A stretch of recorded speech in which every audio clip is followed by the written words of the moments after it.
प्रकाश, इस वाले से शुरू करना।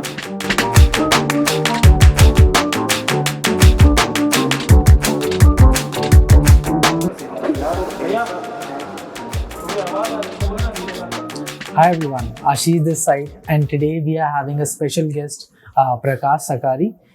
He is working in the web development field from last 3 years, and today he is with us, who is answering all the queries related to web development. And the series called as Everything About Web Development.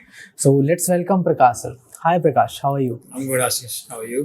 I am well. Thanks for asking. So we are going to start with couple of basic questions like what is web development, what are the different frameworks we are having, what are the career opportunities we are having. So all those kind of questions will be answered here. Okay. So let's start with a very basic one. So everyone knows about what is web development, but what are these different like what 1.0, 2.0, 3.0? What are these things? Like what is the basic core difference between them? Right. Okay, so basically these are different versions of websites. So when initially we started building website, we started with Web 1.0. Web 1.0 is basically where you just have a static website and there is no user engagement. So for example, basically let's say if you wanted to create your own portfolio or your own website to just showcase people what are your skills and something like that. So that was what Web 1.0 was all about, where it was just a basic static website. Nothing dynamic in it, no user engagement. When I say user engagement, basically it's like, let's say you're using an e-commerce website where you can select a product, add a product to cart, to wishlist and all the things. That was basically not possible in Web 1.0, but that became possible in Web 2.0, where in Web 2.0 there is a lot of user engagement. A user can play around with the website, let's say Twitter or LinkedIn or Flipkart, Amazon, all of these websites where basically user can do something, even blog website. Like for example, our website, which is there, Geeks for Geeks, it is also nothing but Web 2.0 because we have a section where we can post our blog, post images and something like that. That is what Web 2.0 is, and currently we are living in that Web 2.0 version. What Web 3.0 is, basically Web 3.0 is still under development, and the plan basically is to give user the full access of whatever the user is accessing. For example, to give you an example, let's say there is Uber website, right? So what happens with Uber is you basically select the destination where you have to go and select the car according to the price range. So Uber has already decided that this is a price range for this destination, and if you see that there are surge prices also, in morning you'll see a different price, in afternoon you'll see a different price, evening you'll see a different price. So basically the control is totally on their hand.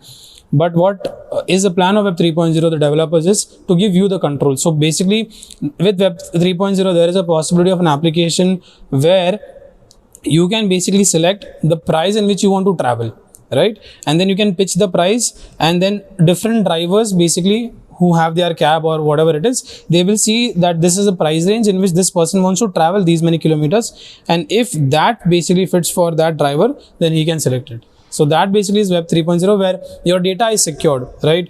Basically the concept is to keep your data secure. Now whenever you visit any website, in this situation also in Web 2.0, let's say if you are searching for, let's say stays in Uttarakhand, right? And after that, let's say if you go through Instagram or Facebook, you'll see those ads, right? You might have seen those ads, because I have seen those ads, right? That happens because your data is being collected. Whatever you search, it's a cumulative where the data has been shared. Web 3.0 is used to secure that. Like if you are searching something, the data is not shared anywhere. And how will Web 3.0 come into picture? There is a lot of blockchain involved in it, a lot of decentralization involved in it, a lot of ML and AI is also involved in it. So that is like bringing all the technologies together and making website which is safe and secure for the end user. That is what Web 3.0 is. So we are just moving one level ahead, but it's still under work, and we still do not have any apps with Web 3.0. So in a nutshell, like if I can say, like Web 1.0 is one-way communication. Right. Web 2.0 is where we can interact with the website, like login, adding to cart or whatever things. Exactly. And Web 3.0 is providing the decentralization to it. Right? Like we can add blockchain so that no one company can have all the like access to it's like in demonetization it happened, right? RBI is having all the access, so they can do the demonetization, everything will be blocked.